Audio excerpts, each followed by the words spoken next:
Topic பற்றி பேச போகிறோம்னா இன்றைக்கி வந்து நம்ம பேக் பெயின் பற்றி பேச போகிறோம். பேக் பெயின்னா என்னென்னா there is variety of causes lead to causes the back pain. Back pain வந்து நீ உட்காந்துட்டு எந்திரிச்சா கூட பிடிச்சிக்கிச்சின்னு சொல்லிப்பாங்க. அதுக்கப்புறம் வெயிட் எதுவும் தூக்குனால பிடிச்சிக்கிச்சின்னு சொல்லிப்பாங்க. சில நேரம் நைட்டுக்கு அப்நார்மலாக பொசிஷனில் படுத்திருப்பாங்க. அப்போம்போது எந்திரிக்கும் போது கூட பேக் பெயின் வந்து வரதுக்கு வாய்ப்பு நிறைய இருக்குது. இன்னொன்று, ரொம்ப நேரம் உட்காந்துட்டு லேப்டாப்பில் ஒர்க் பண்ணுறவங்க அல்லது ரொம்ப நேரம் நின்றுட்டு இருக்கிறவங்களுக்கு கூட என்ன இருக்கும், பேக் பெயின் வந்து வரதுக்கு பாசிபிலிட்டிஸ் வந்து நிறைய இருக்குது.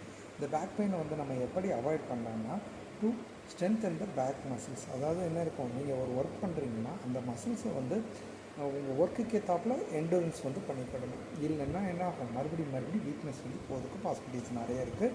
பேக் பெயின் வந்து நிறைய ஆகி என்ன இருக்கும், டிஸ்க் பல்ஜ் ஆகி நரம்புகளை கம்ப்ரெஸ் பண்ணதுக்கு பாசிபிலிட்டிஸ் நிறைய இருக்குது.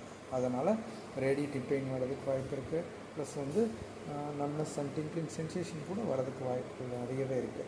இதை வந்து நம்ம அவாய்ட் பண்ணுறதுக்கு என்ன பண்ணணும்னா, நம்ம எப்போவுமே முன்னாடி தான் நம்ம வேலை பார்ப்போம். அதுக்கு ஏற்றாப்புல நம்ம மசில்ஸ் வந்து அடாப்ட் வந்து ஆகிருக்கும். இதுக்கு நம்ம என்ன பண்ணணும்னா, நம்ம பின்னாடி டைப் ஆஃப் ஒர்க் வந்து நம்ம நிறையவே பண்ணணும். அந்த மாதிரி ஒர்க் பண்ணாலே பேக் பெயின் வந்து அவாய்ட் ஆகிறதுக்கு பாசிபிலிட்டிஸ் வந்து நிறையவே இருக்குது. இப்போது எல்லாருமே என்ன சொல்கிறது, ஃப்ளக்ஸா டைப் ஆஃப் ஒர்க் வந்து பண்ணுவாங்க. காய்கறி கட் பண்ணுறது முன்னாடி கட் பண்ணுவாங்க. ப்ளஸ் வந்து சாப்பிட்றது முன்னாடி பண்ணுவாங்க.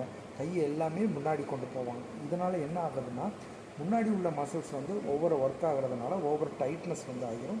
பேக்கில் உள்ள மசில்ஸ் வந்து ஓவர் லென்த்தனிங் அண்ட் வீக்னஸ் வந்து ஆகிறதுக்கு பாசிபிலிட்டிஸ் வந்து நிறைய இருக்குது. இப்படி ஆகிறதுனால என்ன ஆகும்னா, வெயிட் வந்து பர்டிகுலராக ஒரு இடத்துல வந்து அழுத்திக்கிட்டே இருக்கும்போது என்ன இருக்கும், நார்மல் அந்த இடத்துல வந்து கம்ப்ரெசிவ் ஃபோர்ஸ் வந்து எக்ஸசிவாக நடக்கிறதுக்கு வாய்ப்பு இருக்குது. அதனால் பேக் பெயின் வந்து வரதுக்கு பாசிபிலிட்டிஸ் வந்து நிறைய இருக்குது. இதுக்கு வந்து நம்ம என்ன பண்ணணும்னா, முன்னாடி உள்ள மசில்ஸை வந்து ரிலாக்ஸ் பண்ணணும் அண்ட் பேக்கில் உள்ள மசில்ஸை வந்து நம்ம ஸ்ட்ரென்தன் பண்ணணும். இதுக்கு ஏற்றாப்புல ஸ்ட்ரென்தன் பண்ணாலே பேக் பெயின் வந்து நம்ம ஈஸியாக அவாய்ட் வந்து பண்ணிக்கணும். இதுக்கு நம்ம ஒரு ஸ்பெசிஃபிக் டைப் ஆஃப் எக்ஸசைஸ் வந்து நம்ம பண்ணணும்.